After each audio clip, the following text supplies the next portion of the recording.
Good afternoon and welcome back to Newswatch3. I'm Addie Smith. And I'm Haleigh Releford, and we are so excited to bring you your weekly news. Today we will take a look at the Highbridge Film Festival, the Lowbridge Film Festival, and some funny bloopers from this semester. We'll also have your weather and sports updates.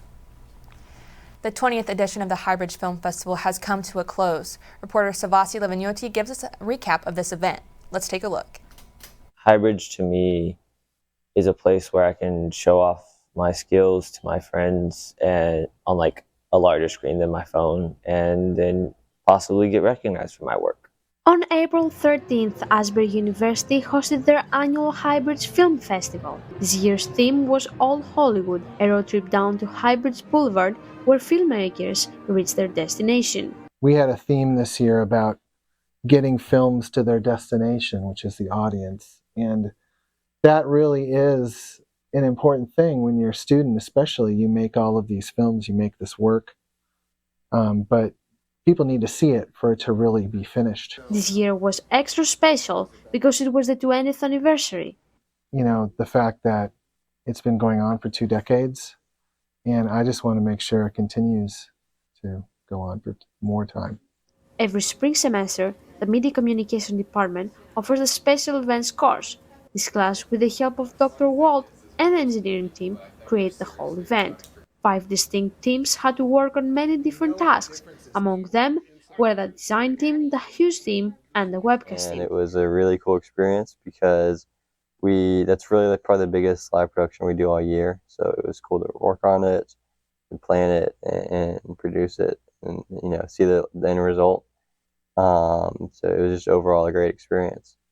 Highbridge offers an opportunity not only to filmmakers to create films, but also to students who want to participate in a live show production and get experience. Any chance I get to participate in anything, I will do it if I can. If I'm available, I'll do it because I am here to get experience. So I want to get as much as I can. During the event, they screened 11 different films, but only 9 of them were in the official selection of the festival for the Asbury students. The last part of the event was the awards segment. There were many directors, producers, actors, and so many more who won different awards. At the end of the night, there was an after-party open to all attendees of Highbridge. In Wilmore, Sevasti Levenioti, Newswatch3. The Lowbridge Film Festival is this Saturday. Live reporter Alexis Jones is in the Miller screening room right now with more information. Alexis? Thanks, Haleigh. On April 20th, Asbury University students are invited to attend the Lowbridge Film Festival.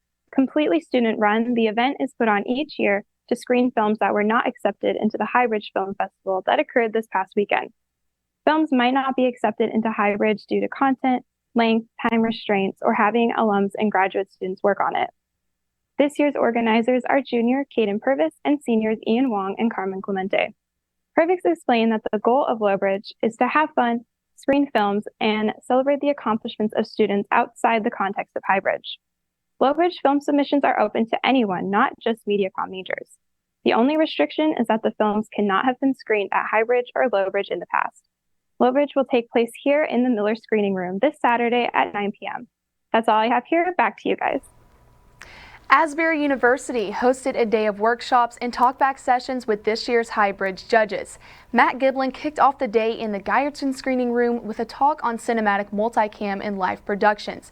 Giblin is the director of technology at Able Cine and has worked on productions like Taylor Swift's The Eras Tour and numerous Super Bowl halftime shows. Katie Hooten, head of studio at MPC Los Angeles, spoke in chapel and hosted her own talkback session detailing her work and what it takes to be visually creative in today's industry. Hooten was followed by Christine Swanson, director and screenwriter, who spoke on storytelling for justice. Swanson also screened her 2022 film, Fanny. Newswatch3 forecaster Ella Case has the latest in this week's weather. Ella? Thanks, Addie. Right now in Wilmore, it is very sunny outside and temperatures are expected to reach a high of 82 degrees for the day. Tonight, we'll see some partly cloudy skies with a low of 63 degrees. Moving into the weekend and the beginning of next week, we'll see temperatures cool off just a little bit. On Friday, we're expecting some early morning showers with a high of 67 degrees. On Saturday, we're looking at a partly cloudy day with a high of 64 and a low of 42. On Sunday, we're expecting a cloudy day with temperatures reaching a high of 59 degrees and lows dropping to 40 degrees. On Monday, we're expecting a sunny day with a high of 63 and a low of 42. And on Tuesday, we're looking at a partly cloudy day with a high of 69 and a low of 51. And that's all the weather updates I have for you this week. Back to you. Sports reporter Spencer Harvey is in the studio with us today to give us some sports updates. Spencer? Thanks, Haleigh. Baseball took the win over Mount St. Joseph on Tuesday night. Jackson Cole led the way as he extended his school record amount in saves. Eli Wilder was a force on the mound with 6 strikeouts and his 3rd win of the season. Quinn Nobles and Noah Brown were very effective on the offensive end, combining for 4 hits and 3 RBIs. Overall, the men had 10 hits and no errors. Last night, the Eagles traveled to Columbus, Indiana, and collected 2 more wins against Indiana University Columbus. The Eagles continued the season 19-14. On Tuesday night, our softball team was led by Josie Deathridge on the mound. She tallied 9 strikeouts in her 13th complete game of the season. Unfortunately, the Eagles came up short against Kentucky State University, resulting in 2 more losses on the season. They will be traveling to Grayson, Kentucky tomorrow to take on Kentucky Christian University. The men's and women's track and field team traveled to Danville, Kentucky this past Friday to compete in the Center Twilight Meet. The team collected 4 top 5 finishes, 1 first-place finish, and a new school record, as the men finished 6 out of 11 teams and the women finished 7th out of 9 teams. The men's and women's tennis team traveled to Berea, Kentucky this past weekend to compete against Berea and Piedmont College. The Eagles completed a sweep over Berea, resulting in a 9-0 victory. Unfortunately, the Eagles fell to Piedmont College, which resulted in the women's first loss of the season. Both teams conclude their seasons with a total of 4 complete shutouts. The women finished their historic season 14-1, which was one of the highest records in program history. The men also had a successful season, finishing with 11 wins and 5 losses. As spring seasons are coming to a close, all athletes will be gathering to celebrate the 2023-2024 season. The Eagle Awards will be taking place on April 24th to recognize many athletes for all of their accomplishments. That's all the sports updates I have for you today. Back to you, Haleigh. For Americans, interest rates won't be coming down anytime soon. Jen Sullivan breaks it down in CNN's Consumer Watch. It appears interest rates won't be coming down anytime soon. For months, Federal Reserve officials have said they need convincing data showing inflation is coming down before feeling comfortable cutting interest rates. We'll need greater confidence that inflation is moving sustainably toward 2% before it would be appropriate to ease policy. But inflation isn't near 2%. According to the latest data from the U.S. Bureau of Labor Statistics released last week, the Consumer Price Index rose 3.5% in the last year. The report also shows prices for a variety of categories have gone up in the last 12 months. Everything from car insurance to baby food to rent. The recent data have clearly not given us greater confidence and instead indicate that it's likely to take longer than expected to achieve that confidence. Mortgage rates continue to rise as well. The average 30-year fixed mortgage rate jumped to 6.88% in the week ending April 11th, up from 6.82% the previous week, according to Freddie Mac. All of that means higher costs for households. When it's more expensive to borrow, experts say consumers have less money to pour into the economy. For Consumer Watch, I'm Jen Sullivan. Asbury's biannual literary magazine, the Asbury Review, is moving on to their 64th volume.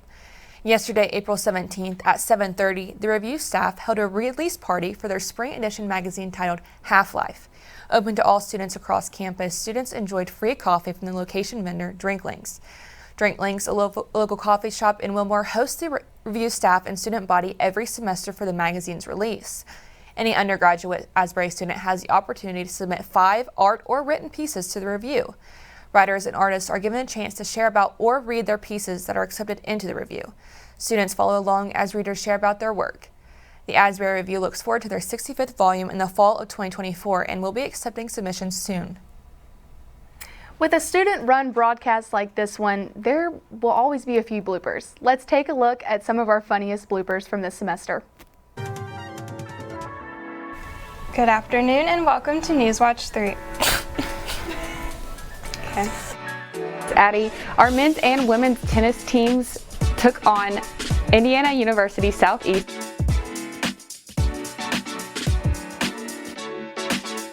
New owners are in preparation for the new restaurant.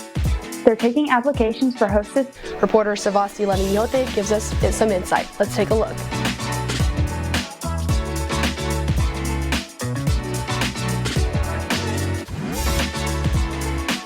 I think by accident. Tomorrow is expected to be mostly sunny with a high of 68 degrees. And looking ahead to the weekend on Saturday, a partly cloudy day with a high of 70 and a low of 50. Sports reporter Spencer Harvey is in the studio with us today. The Eagles will be back here at Asbury to take on Trinity Christian College. There were smiles, tears, laughter, and many offering support for their fellow man. Well, that's all I have on that event. Season off with a season opener against Center College. Newswatch3 forecaster Alexis has the latest in this week's weather. And a low of 30. You're good. You're good. Students do not need to attend both auditions days. 5 players reaching double digits. Enfeld led the Eagles with 16 points, which resulted in a new career. The Salvation Army visit weekend has concluded. Prospective students from all over the country came to Wilmore for this event. Reporter Sevasti Levenioti has more.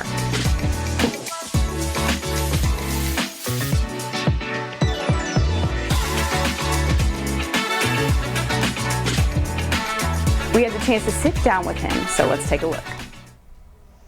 Well, that is all we have for you today. Thank you so much for trusting us with your weekly news this semester. If you tuned in at all this year, we are so thankful for your support of our student-run broadcast. It has truly been a pleasure to deliver the news to you this semester. Have a great summer, and we'll see you next time, Asbury.